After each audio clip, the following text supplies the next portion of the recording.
And first up this morning, from your local election headquarters, former CVS executive who came close to winning the governor's office 2 years ago is making another run.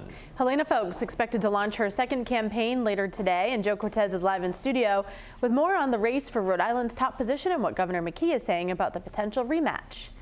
Kate, Patrick, good morning. The clock is ticking. We're about 52 weeks away from the Democratic primary, and it's about to get a whole lot more interesting. Helena Foulkes' campaign says she'll make a major announcement at noon at the Roger Williams Park Casino.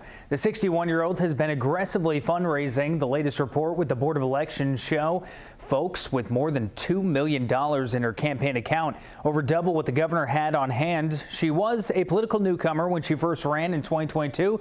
Foulkes has some family ties to politics and is the niece of former Connecticut Senator Chris Dodd. Nancy Pelosi has also campaigned for her in the past. Foulkes spent years at CVS, including leading its retail division, a period that has drawn criticism from McKee's allies over CVS's role in the opioid crisis. Governor Dan McKee, despite low approval ratings, told us yesterday he's confident voters will want to stay the course.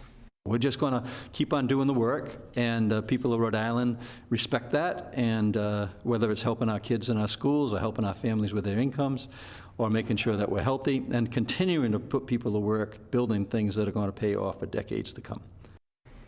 With other top Democrats still weighing their options, Foulkes' announcement sets the stage for what could be a crowded primary. Reporting live in studio, I'm Joe Cortez, 12 News. 12 News, your local election headquarters. We are 52 weeks away from the 2026 Democratic primary, and a familiar face is making another run for the state's top job. That's right. Helena Foulkes set to officially launch her second campaign for governor at noon, taking on incumbent Dan McKee, who she nearly beat 2 years ago. Joe Cortez live in studio with how the race is shaping up. Joe. Well, Patrick, Kate, Foulkes only lost to McKee by about 3,000 votes in 2022, but she's been laying the groundwork for another run ever since. And new this morning, Governor McKee's office has already put up a digital ad targeting her. Well, the former CVS executive is set to hold a campaign kickoff event at Roger Williams Park.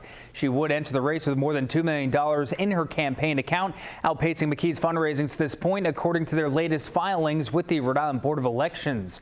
One big question about Foulkes' campaign will be what issue will she choose as her pitch for governor. Now, there are many different routes she could go, but she may not be the only person on the Democratic ticket. House Speaker Joe Shekarchi and Attorney General Peter Nerona, they have also indicated interest in running.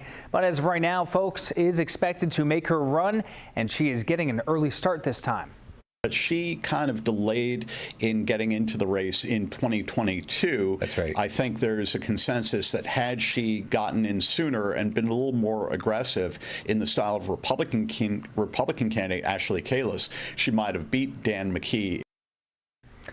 And that's political reporter Ian Donis of the Public's Radio commenting on last week's taping of Behind the Story on 12 Plus. That was before we knew about today's announcement from Foulkes.